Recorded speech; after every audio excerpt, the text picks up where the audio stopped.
起来领受上帝的话，记载在旧约圣经以赛亚书55章8到9节。以赛亚书55章8到9节和本圣经在867页，其他版本请看荧幕。耶和华说：我的意念非同你们的意念，我的道路非同你们的道路。天怎样高过地，照样我的道路高过你们的道路，我的意念高过你们的意念。现在请陈世林长老来讲道。陈长老是迦南教会1980当选的长老，讲道的题目是带来幸福的思想，带来幸福的思想。各位兄弟平安，很高兴和大家在这里敬拜上帝，因为敬拜上帝是祝福的开始。请跟前后左右的弟兄姐妹说，敬拜上帝是祝福的开始。十诫的第2条诫告诉我们说，敬拜上帝的人，上帝要祝福他的子孙直到千代。所以信靠耶稣的人，敬拜上帝的人，必要得到千代福。跟你前后左右的弟兄姐妹说，你是千代福的得主，你要得到千代福。阿们，阿们。迷信是害人的。在南部有一座山，曾经有人在那个山中跌倒，因为有一个地方那个树荫比较浓密，那么底下呢就比较潮湿，有一块的大石头在那边呢就生长了许多的青苔。很多人，尤其是老人家，早上去爬山，走到那个地方就会滑倒。后来呢，滑倒的人都在3年里面过世，渐渐就演变成一种谣言，说凡是在这里跌倒的人都活不过3年。有一个老人家就在那边跌倒了，那么他就想说，在那边跌倒的人都活不过3年，那怎么办？我在这边跌倒，所以他每一天在想这个事情，每天就很烦恼。3年快到的时候，他的烦恼被他的读1年级的孙子看见了。他说：“阿公，你在烦恼什么？”他说：“因为我在那边跌倒过，听说在那边跌倒的都活不过3年。”这个孙子就说：“阿公，你是说在那边跌倒的都活了3年，是不是？”他说：“是啊。”他说：“那么你再去跌倒1次，你又可以活3年。”这个孙子真的很聪明啊，因为他的思想跟他的阿公不一样，所以他的阿公听了孙子的话，又去那边跌倒1次，那真的又活3年了。然后到了3年快到的时候，又去跌倒1次，他又活3年。60几岁他跌倒，现在80几岁他还活着。各位弟兄姐妹，这一件事情告诉我们什么？思想是非常重要的。想法不一样，产生的结果就不一样。思想是很容易影响人的一生，影响人的生活。人若拥有带来幸福的思想，将会成为逆转人生的力量。人若带有幸福的思想，将会成为逆转人生的力量。所以我们一定要有好的思想。请跟你前后左右的弟兄姐妹说，我看你一世人拢真好命，我看你一世人拢足好命的。阿们。人的一生受思想支配很大。箴言23章7节告诉我们，我们一起来念来。因为他心怎样思量，他为人就怎样。阿们。圣经这样告诉我们，人心怎样想，他就会成为怎样的人，他的行为，他的做人就会怎样。人心里面若经常有正面的思想，他就充满盼望喜乐。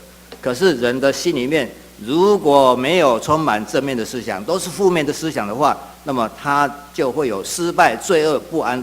心理学家告诉我们，一个人在一天里面脑子里闪过的思想大概有2万件，可是其中有99%都是不好的思想，或者是中性的思想，只有1%是好的思想。我们从圣经里面看到，给我们每一个基督徒的提醒，我们要有好的思想。要有哪4个好的思想？要有带来幸福的思想，这是第一个。然后会产生带来幸福的信心，再来会有带来幸福的梦想，最后会用带来幸福的言语你去宣告。所以圣经有这样子带来幸福的思想、信心、梦想跟言语。那么今天我要跟大家一起来思考带来幸福的思想。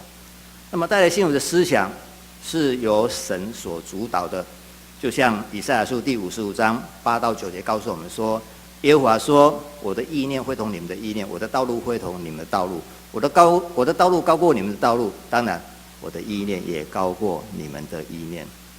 那么因此我们在生活当中就要经常学习用神的思想去思考，那么就会有不得了的事情发生。请告诉前后左右的弟兄姐妹说，我们开始要用神的思想来思考。来，我们要开始用神的思想来思考。思想是很重要的，神赐给我们可以改变环境、人生、属灵境界的第一个要件就是思想。思想看不见，也不受时间、空间的影响，不受他们的限制。我们可以思想很多事情。许多人在结婚之前就有很多的思想，他想说他结婚之后要有几个小孩，他要买怎样的汽车，他要买怎样的房子。那么这个思想呢，等到他结婚之后呢，就渐渐形成了。那么他会想说，我要赚多少钱？那么真的他就会去赚那些钱，因为思想是一个动力。那么思想不会受到任何限制。你这样想的话，你的生活许多看得见的东西就一一的实现在你的眼前。如果你想到的都是不好的思想，那么思想偏向负面，就会产生不好的事情。负面的事情，负面的结果就会在我们的生活当中。比如说，当一个人怨恨另外一个人的时候，那个人你会比那个人更受伤害，你会先产生毁坏自己的现象。因此耶稣对我们说，要爱你的仇敌，还有呢，替伤害你的人祷告。所以耶稣他是创造的神啊，他知道如果不去爱仇敌的话，那么不去饶恕仇敌的话，那么我们的心里就会先被伤害，比那个害你的人，比那个攻击你的人的伤害更大。所以我们要去爱仇敌，饶恕仇敌，为他们祷告。这个可以说不单是为仇敌好，更重要的是他为你好。耶稣告诉我们，就是要为我们好。那么圣经里面也告诉我们说，我们的思想不要停留在一个非常平常的阶段，因为上帝他要我们用更大的期待来思想我们要做的事情。诗篇81篇第10节，我们一起来念这一节圣经，对我们是很有益处的。来，我是耶和华你的神，你要大大张口，我就给你充满。所以当人有不健康的思想的时候，就必须用神的话来医治。你想的，你要求的不再是一般的事情，而是更大的事情。当更大的事情你去跟神讲的时候，上帝就会依照你的思想去去成就你的想法。这就是你要大大张口，我们不要一直停留在一般的祷告，那些鸡毛蒜皮的事，我们要祈求更大的事，让神来带领我们进入一个更伟大的一个境地去。所以正面的思想，以及你的祷告具体的目标，你都必须要联合起来操练。那么圣灵就会把这些转变成为事实。因此可以说，逆转人生的起点，在于怀有神所赐的思想。逆转人生的起点，在于你怀有什么样的思想。各位弟兄姐妹，我们今天一定要把这个带来幸福的思想放在我们的心里。那我们要怎么做呢？我们要重新建立幸福的自我形象。人人都会在心里面产生一个自我，刻画一个自我形象。这个自我形象，不管是有意的或是无意的，就会不知不觉的照着你所刻画的形象去做。你的思考、你的说话、你的行动，有好的自我形象，就会有好的思考、好的交谈、好的行动。如果你的自我形象不好，产生的后果都不好。因此，人若要建立新的、好的、幸福的自我形象，首先就要抛弃负面的自我形象。什么是负面的自我形象呢？第一个就是中毒的自我形象，你一定要抛弃。犯罪的人沦为魔鬼和罪的奴仆，形象就被扭曲，好像中毒一样。那么，各位弟兄姐妹，你到底有没有中毒呢？我们来听听看。有这样子的自我形象的人，很容易被恶习所束缚、所捆绑，被情欲所捆绑，被酒精所捆绑，被赌博所捆绑，还有被脸书所捆绑。脸书，你不要太沉迷了。当你被捆绑的时候，你的时间都会花在那个上面。被 game 所捆绑，很多人在滑手机，一天滑手机，比读圣经、比祷告的时间多太多了。这个就渐渐的会成为受咒诅的自我形象。圣经说：“凡事我都可行，但不都有益处。”我们来念这段圣经来：凡事都可行，但不都有益处；凡事都可行，但都不造就人。你中毒了吗？我们自己要真的反省一下，到底我有没有中毒？中什么毒？第二个，我们要抛弃不幸的自我形象。有的人常常认为说，我被人家不疼爱，我被人家讨厌，我和同事和社会都处得不好，我经常被排挤，所以他的生命就每天过着流泪、怀恨、愤怒的不幸生活。所以这个不幸的自我形象要抛弃，不幸的自我形象你一定要把它抛弃。告诉前后左右的弟兄姐妹说，不幸的自我形象你要抛弃，不幸的自我形象你要抛弃。第三个你要抛弃的是生病的自我形象。有人对疾病非常恐惧，假如经常想说我的身体很虚弱，我天生的体质很差，那么他这样想，他就没有办法健康，很难从病痛当中恢复过来。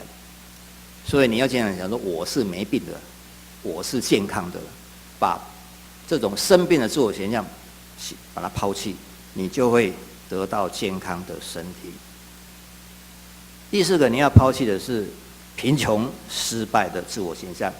有的人看自己很无能的，喜欢看家世背景，说自己很穷，没有办法成功，是一个失败者，无法脱离穷困的环境。那么这样子思想的话，做什么事情就不会成功。智利这个国家有一个安第斯山脉，蕴藏很多的铜和天然资源。从美国人造卫星红外线去探测的话，发现这个国家真的是地底下很富有，可是智利的百姓却很贫穷。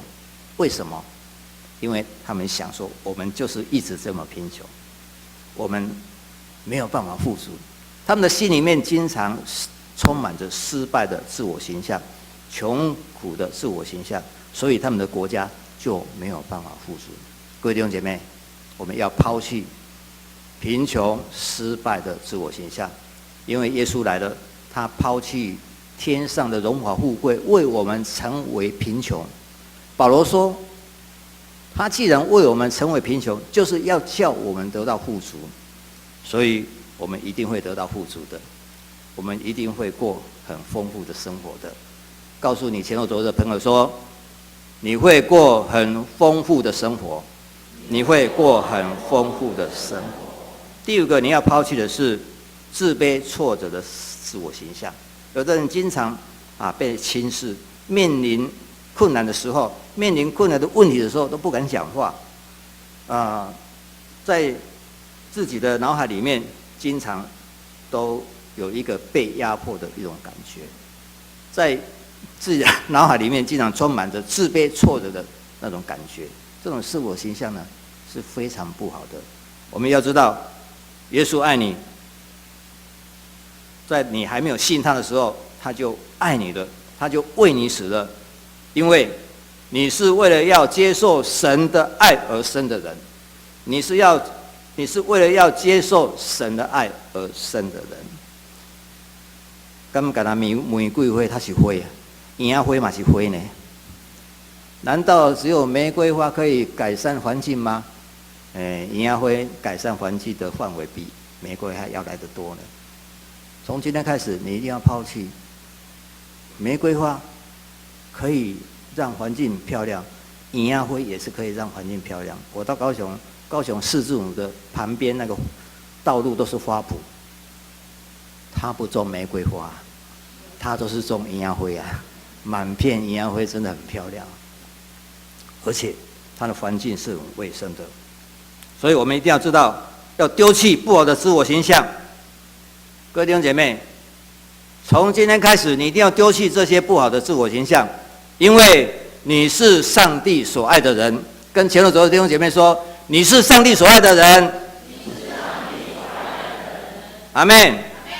上述的不幸、失败、自卑、挫折的自我形象，是很容易让人产生自怜的心态。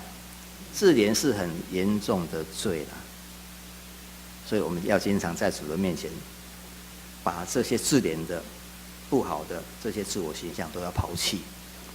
当你抛弃的时候，你就会重建健康的自我形象，因为你是神眼中的宝贝。跟自己讲说，我是神眼中的宝贝，我是神眼中的宝贝。你是神眼中的宝贝，因为他与你同在。他既然与你同在，你就没有难成的事。阿们。你不会有难成的事，因为神与你同在。那么，当丢掉这些自我形象的时候，你就成为一个建立神思想的人。你要重新来建立神的思想。哥林多后书第5章17节告诉我们很重要的一个经文，我们一起来念来：若有人在基督里，他就是新造的人，旧事已过。幸福是从你的选择来的，你可以选择负面的，你也可以选择正面的，你可以选择正面的思想来改变你的生命。各位弟兄姐妹，你要怎么选择，就是你的智慧。因为你如果把负面的思想丢弃的时候，你才可以带来正面的思想。上帝曾经有一次到印度去，他看到印度人都不信耶稣啊，心里很难过。那印度人因为没有上帝，所以非常贫穷，那到处都是乞丐。那上帝呢，就看到一个乞丐说：“哎呀，印度人真的很可怜。”他就对一个乞丐说：“我是创造天地的主哦，你这么贫穷，难道你不喜欢富足吗？我给你3个愿望。你期待什么？你尽量讲，我都会给你。那么这个乞丐呢，他手中拿着一个破碗，他就看说：哎，你是上帝啊，好吧？如果你是上帝的话，我这个小小的破碗你现在就变成一个新的大碗。他刚讲完话，那个破碗就变成一个新的大碗。上帝提醒他：你还有2个愿望，凡是你讲出口的，我都可以给你。你仔细想哦。然后他看看自己的碗，说：哎，我这个碗会打破呢。如果我把它要求一个不锈钢的碗，不会打破那么多好。所以呢，他就跟上帝说：如果你是上帝，那么请你把这个碗变成一个不锈钢的碗。他刚讲完话呢，马上就变成一个不锈钢的碗。然后上帝再提醒他，很着急啊，为他着急说：我告诉你啊，什么的东西你都可以要求。你仔细想，你知道那个乞丐怎么想啊？他说：我这个不锈钢的碗如果早上去给人家要了一点稀饭啊，晚上就会冷掉了，对不对？如果它是一个不锈钢的保温碗，那个多好啊！结果他就说出口了，上帝叹了一口气。各位弟兄姐妹，你觉得这个乞丐很好笑吧？上帝说什么都要给他呢，结果他一直在那个碗里面做文章。上帝说你什么都可以要啊，汽车什么都可以要啊，可是怎么样？这个乞丐的脑海里面是一个旧的思想，没有改变啊。他一生都当乞丐，他乞丐的这个工具就是那个碗，他所想到的就是那个碗，多么可惜啊！我们对这个乞丐觉得很可怜，其实我们也可能是那个乞丐啊。我们跟上帝求的是什么？鸡毛蒜皮的事，是不是？今天我们要求更大的事情，你可以用你的思想去跟上帝要求，说我要一个大的，我要一个好的，我要更好的，因为他代替我们的软弱，担当我们的疾病，他要让你得到一个幸福的人生。你有软弱的地方，他都替你担当了。来，我们来读这一段圣经。来，这是要应验，一起来，这是要应验先知的话。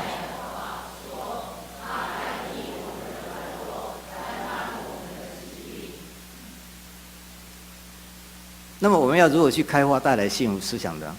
有4个原则。第一个，你必须要拥有正面的思想。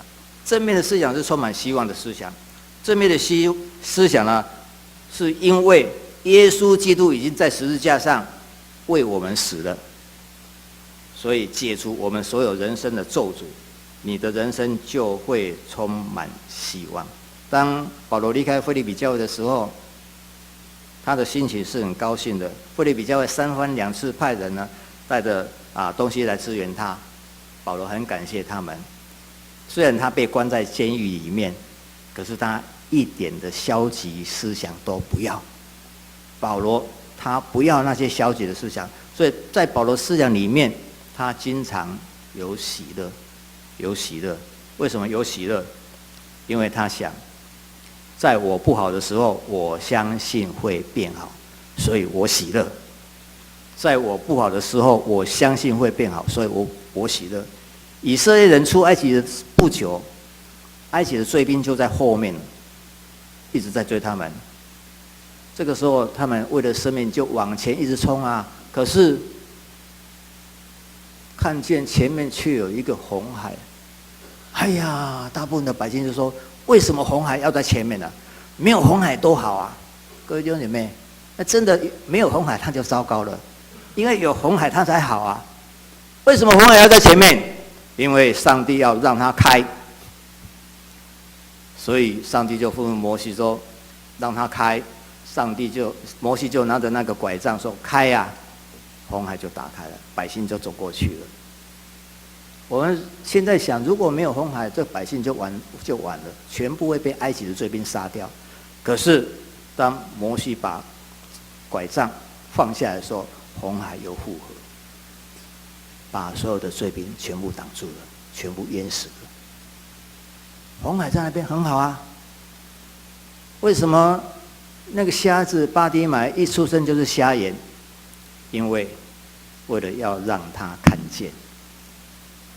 哎呀，很可怜呢，一生都是瞎眼。可是耶稣来了，为了要让他看见。为什么信徒会有贫穷？这个我们一定要好好思考，因为要叫信徒记得11奉献。因为上帝说，你们要把当纳的1/10送入我的库房，使我家有粮，以此试试看我是否为你们敞开天上的窗户，倾福于你们，甚至无处可容。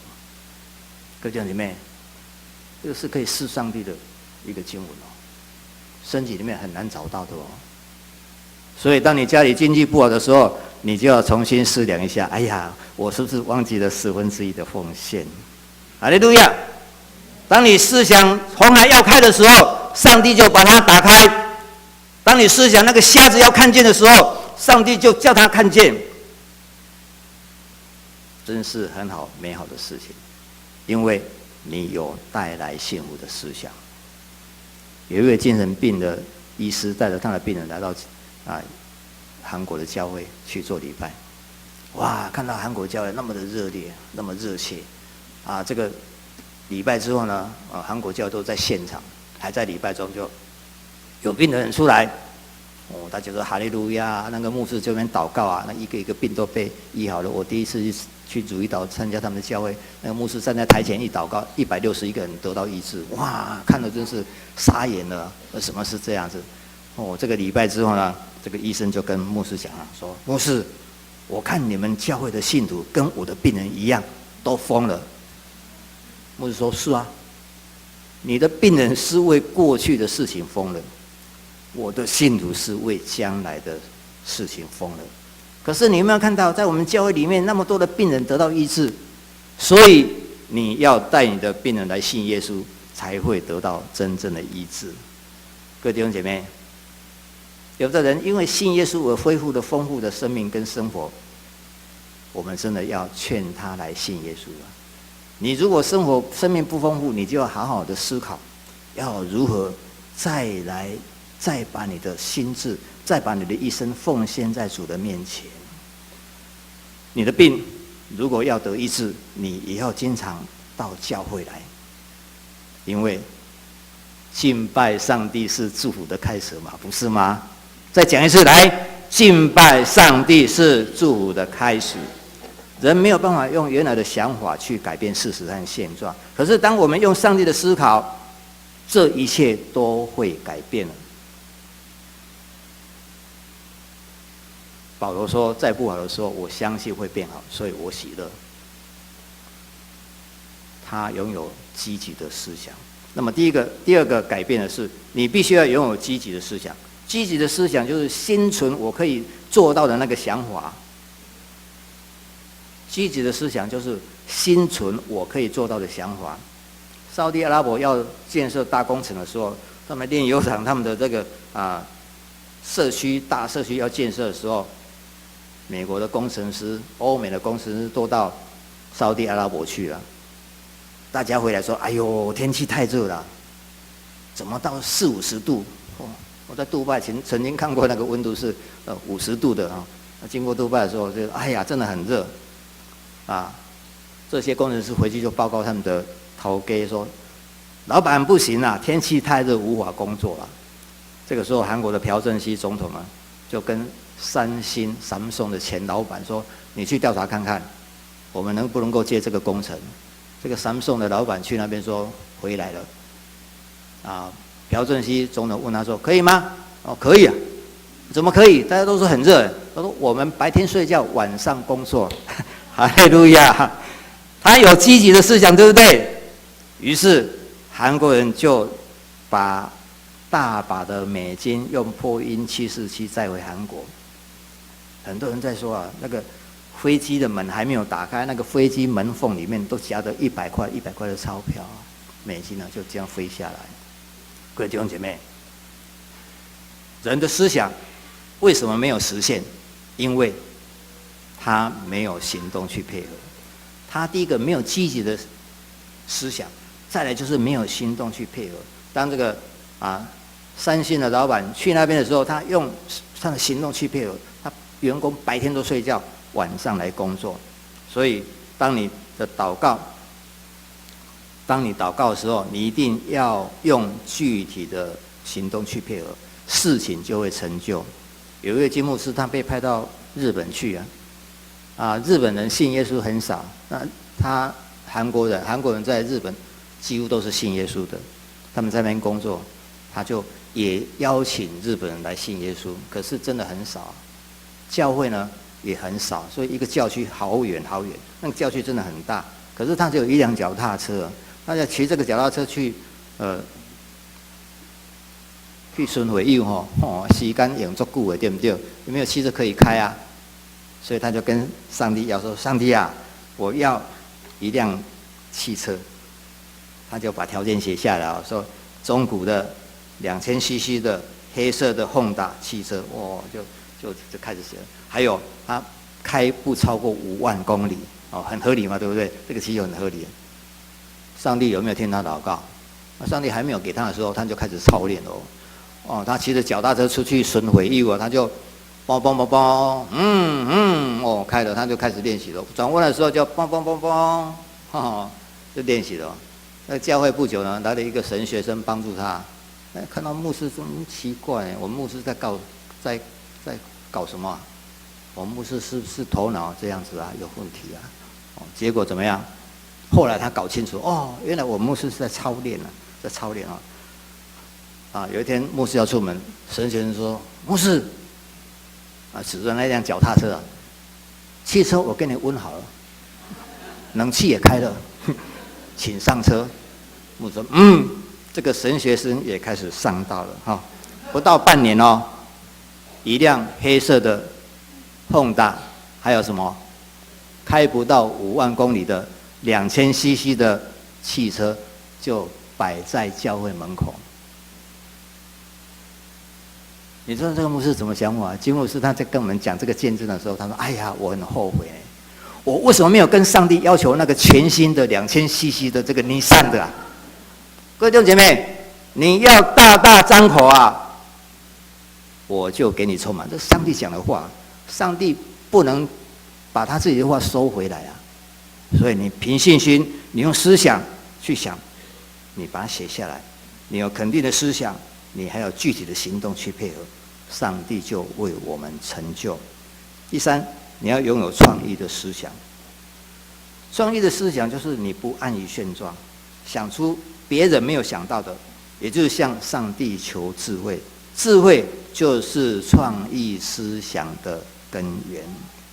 那么雅各书第1章呢，第5节告诉我们要向上帝来求智慧，因为有智慧就会有创意。我们来看看雅各书告诉我们说：来，如果你们当中有缺少智慧的，应该向上帝祈求，他会赐智慧给你们，因为他乐意丰丰富富的赐给每一个人。阿们。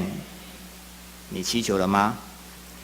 拥有创意思想的人，拥有创意思想的国家，那一个人一定会很富有，会进步非常迅速。前静宜大学还有暨南大学的校长李家同教授，大家听过这个名字吧？李家同教授很有名的，对不对？他是清大电机系毕业的，在美国得到博士。他说，我们同学当中有一个叫做老杜的，这个老杜很奇怪，我们大家都那时候都在研究这个数位，只有他研究类比结果现在我们都看到类比赚钱了，对不对？大家都一窝蜂的在研究数位的东西，他在研究类比，很冷门的。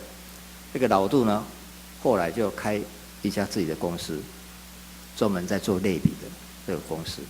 结果呢，他也出股票了，赚了很多钱让这个李家同教授佩服的不得了，说：“哎呀，老杜就是跟我们不一样。”各位弟兄姐妹，如果你跟大家一样的做一窝蜂的事情，你一定不会赚钱的，一定要有智慧的。你要做跟人家不一样的，现在冷门没有关系啊，以后一定会热门。我们要注意，当我们出现了正面的思想的时候，魔鬼的思想也经常会干扰我们哦。我们在祷告的时候哦，我在跟神祈求哦，那个魔鬼就在后面讲了，在你的脑海里面讲说啊，那不可能啦，那是不可能的代志。像这个我他的那个表哥哈，以前也在我们这个教会过，那个庄文雄弟兄对不对？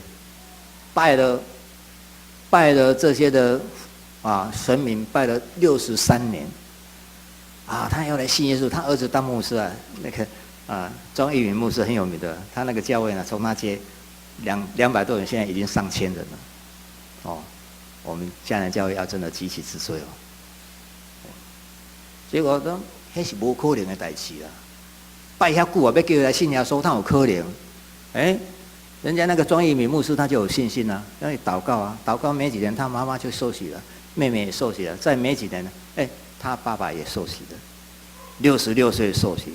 哈利路亚！上帝是可靠的上帝，上帝是信实的上帝。你们求就给你们，寻找就寻见，叩门就怎么样？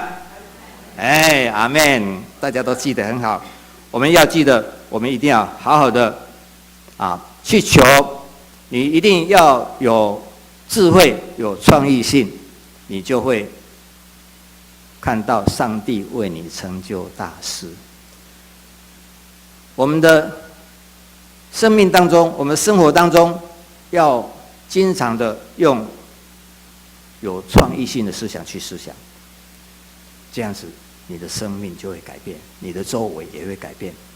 让我们一起来宣告：我一世人拢是成功的人，我一辈子都是成功的人。来，我一辈子都是成功的人，不是你自己成就，上帝替你成就，因为你有正面的思想。跟你前后左右的弟兄姐妹说：我看你一辈子都是成功的命啊！我看你一辈子都是成功的命。阿们。最后，我们要拥有生产性的思想。一个人如果经常埋怨、批评别人，夸耀过去的自己，这是在浪费时间啊！这个都不是生产性的，这非生产性的。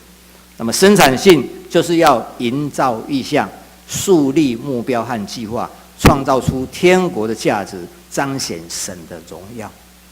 这个就是具有生产性的思想。韩国的军队里面呢，在这个新兵当中要挑伙食委员啊，一个长官就问说：你们当中有没有人曾经在饭店里面做过事的啊？有一个新兵说：长官，我曾经做过事。他说：你做过什么事啊？他说：我在韩国的在首尔的一家知名的大饭店，专门在从客人吃剩的剩菜里面挑出那个米粒，那个饭粒。各位弟兄姐妹，你听得怎么样？我想这个到之后呢，我的信徒姐妹就问说：传道，那一家饭店是哪个饭店啊？真的有这个事情啊？这个是非生产性的，他不是把这个菜呢拿去煮好，不是的，他是从剩菜当中把那个饭粒挑出来，然后呢再端去给下一个客人吃。不是台湾有那个黑心油啦。韩国大饭店也有黑心菜啦。这个世界如果没有耶稣，都一样，所以我们要赶快宣扬耶稣。什么叫做创意性的思想？我们从过去到现在一直在喊的，说我们迦南教会要成为什么万人的教会，对不对？如果我们一直在喊的话，没有去动作，没有生产性，那么万人的教会只是一个口号而已。久而久之就变成自我陶醉的一句口号。我们不能这样做嘞，各位弟兄姐妹，我们一定要奋起，我们一定要先具备有带来信徒的思想，用这个思想来营造一个意象。我们教会明年会坐满1000人，开始这样想吧，一起来说：我们教会明年会坐满1000人，我们的教会明年会坐满1000人。你祷告的时候就这样子看，第一场做得满满，第二场也做得满满，昨天晚上的周六礼拜也做得满满，还有不止这样哦，下午还有一场要做得满满，或者是2场呢。各位弟兄姐妹，我们一定要先去思想，先去看。我经常我的小孩跟我讲说，家人教会一直很着急啊，明年50周年怎么办？我说我来祷告吧。然后祷告的时候，我就用图像祷告，因为用嘴巴祷告太慢了，我就跟神讲，明年看到的家人教会是怎么样？哇，我看到是怎么这边到处发光哦，圣灵在这边游走，哇，一直在绕，一直在绕哦。然后明年哦，好多人哦，我就感谢上帝，赞美上帝。各位弟兄姐妹，从今天开始，你的祷告一定要这样去营造。你拥有生产性的思想，我们的教会才会增长。你如果在祷告的时候都没有看见，那么这个教会怎么去生产呢？韩国有一位牧师叫李章硕牧师，他有一次跟我们做见证，他的教会呢，从几百人一直到发展到750人。他是牛津神学院高材生啊，毕业的时候是在英国世界一流的神学院毕业的。那么他建了这个教会之后呢，他750人满的时候，他们就建了一个新的教堂，可以坐1500人。那教会有一个女长老啊，那有一天跟他的先生讲，他的先生是医生，是牙医科医生，是韩国某一个有名的大学很有名的这个医学，牙医的医学副教授。他说：“老公，我信主那么多年，我跟你结婚20几年哦，我现在也当到教会的女长老呢，可是你连一次都没有跟我去教会，拜托啦，我们的新的礼拜堂刚建好哈，牧师说要邀请新的朋友来了，我没有人可以邀请了，我邀请你今天跟我去教会了。”那个老公那个副教授啊，那天心情刚好很好，好吧，我看你这么爱求人面子，我就跟你去教会一次吧。然后去教会呢，我就坐在新堂那个牧师很有魄力的李章硕牧师，请各位弟兄姐妹往前面坐，他们信徒都听牧师的，就往前面坐，后面全部都空空的，750个座位，后面都是空的。哇，这个医生，那李章硕牧师一讲到圣灵充满在那个会堂里面，非常感动啊。他讲到之后呢，他突然间举手了，这个李牧师吓一跳说：“哇，在讲道中举手这个事情，他第一次遇见。”他就说：“有什么事啊？看到旁边是坐那个女长老，对不对？哇，这长老公在牙手呵呵改长老的老公嘛，对不对？长老公嘛长老的太太叫做长老娘嘛，对不对？我要好好的注意一下。”他说：“牧师，后面这个位置是怎么样？怎么是空的？我第一次来听你们的基督教的道理，哇，没有想到这么好呢！我真的浪费20几年的时间，没有跟我太太来一起做礼拜。既然这么好的话，我想我一定要好好的为这个教会来努力。后面那750个座位，到底什么是空的？因为我们还没有发展到那么大。这个医生说什么？牧师，后面这些位置我全包了。他讲的不是笑话呢，他全包了哇，他就上课的时候呢，各位同学，这个礼拜大家要去那个某某教会做礼拜哦，没有去的你们注意一下会被当掉这句话是我多加的了你们要上去，你们要去做礼拜然后这个跟他的那个来治疗牙齿的这个病人就说：“你哪去做礼拜明仔载做礼拜，我给你拍高血啦！”哇，这个患者就心动了，礼拜天就做礼拜。然后他以前在打麻将的那个朋友礼拜天不打了，请大家跟我去做礼拜。阿舅妈没有去做礼拜怎么样？他电话一直催礼拜6就开始打电话，这个那个一直打。李章硕牧师说，这个就是我们教会这一位医生的土狗式的传福音方法。什么叫土狗式？台湾土狗一样，韩国土狗一样，对不对？咬到人怎么样？不放啊！所以这个土狗式传福音就是这样来的，哇，就开始了啊！各位弟兄姐妹，真的不到1年呢，这个教会坐满1500人。各位弟兄姐妹，我今天呼吁大家，你们要发挥土狗性传福音的方法。我们的教会明年要坐满1000人，那是必然的事情呢。请跟前后左右弟兄姐妹说，我们要发挥土狗式的传福音方法来，我们要发挥土狗性的传福音方法。我相信，我们不仅有3场的礼拜，我们还会增加到4场、5场，甚至10场。弟兄姐妹，真的是要好好的努力啦。腓立比书第4章第13节，我们一起来念来。我靠着那加给我力量，凡事都能做。我们要记得，具有肯定的思想，才会使梦想成真。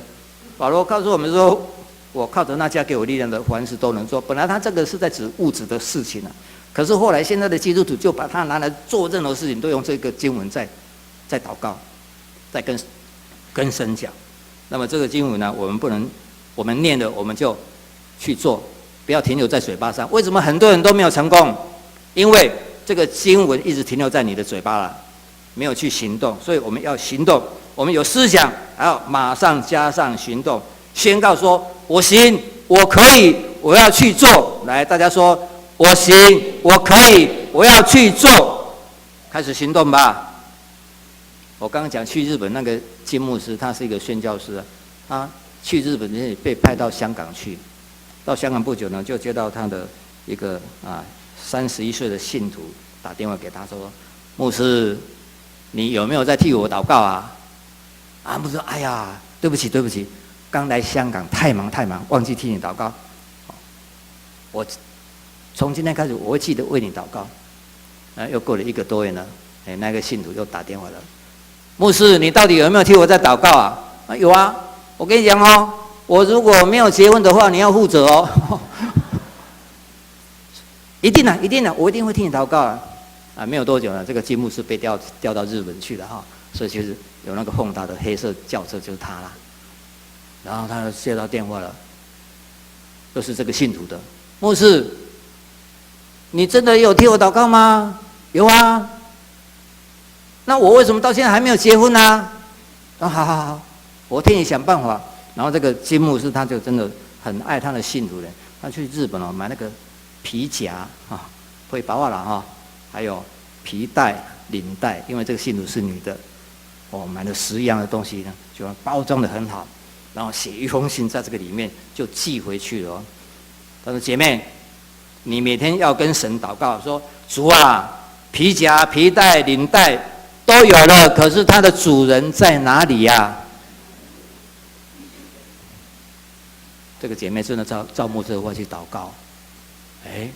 3个月之后呢，这个牧师又接到电话了。牧师每次看到那个电话就有一点心惊胆跳了。他说：牧师，什么事啊？你可以回韩国一趟吗？要做什么啊？我要请你替我证婚了。阿们，哈利路亚！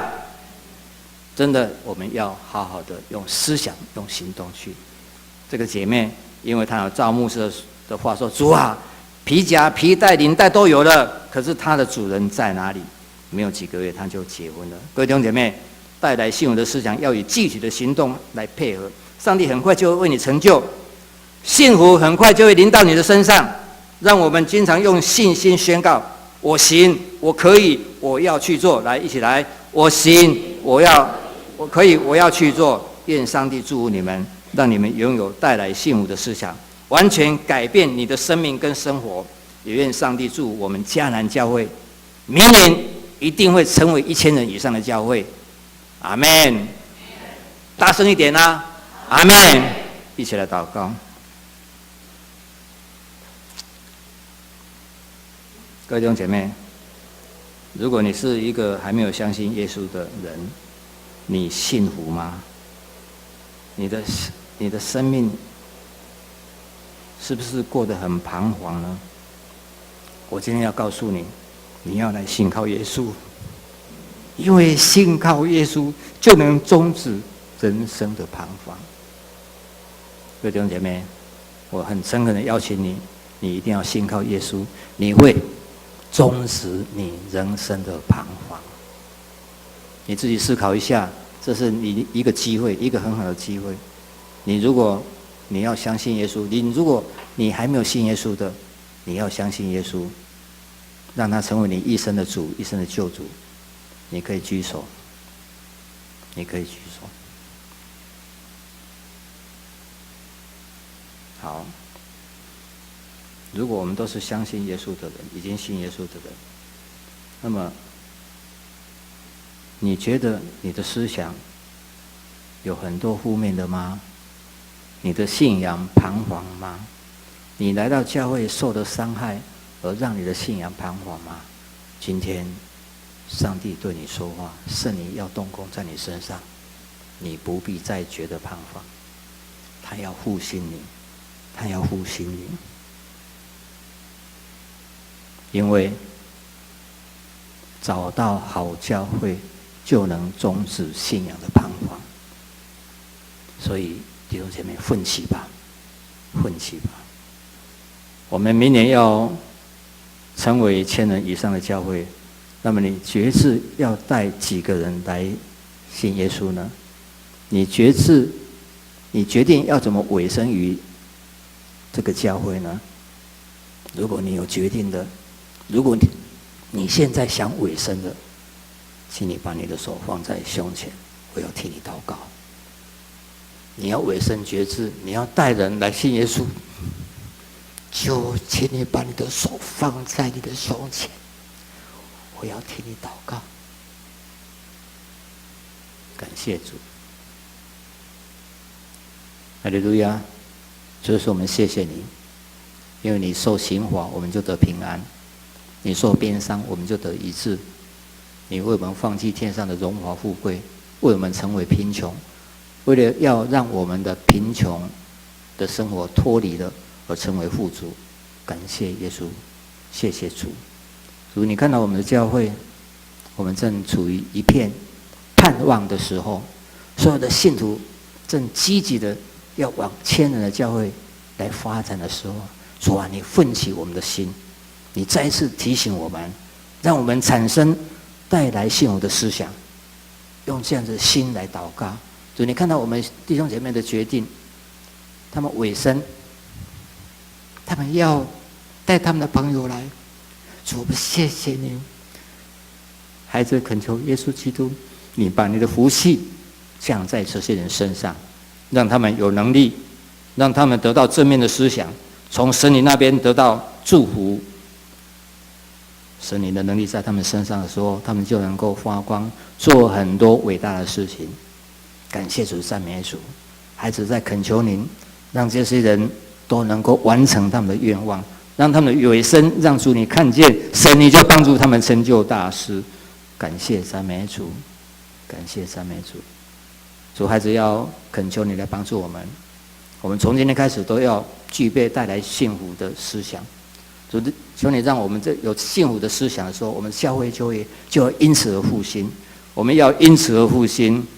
圣灵啊，求你开始动工在我们每位弟兄姐妹身上。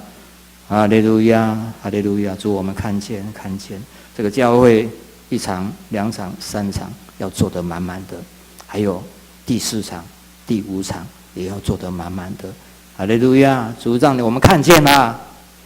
主啊，求你让我们每一个人都看见，让我们用正面的思想，用带来信徒的思想去看见你要加在我们身上的恩典。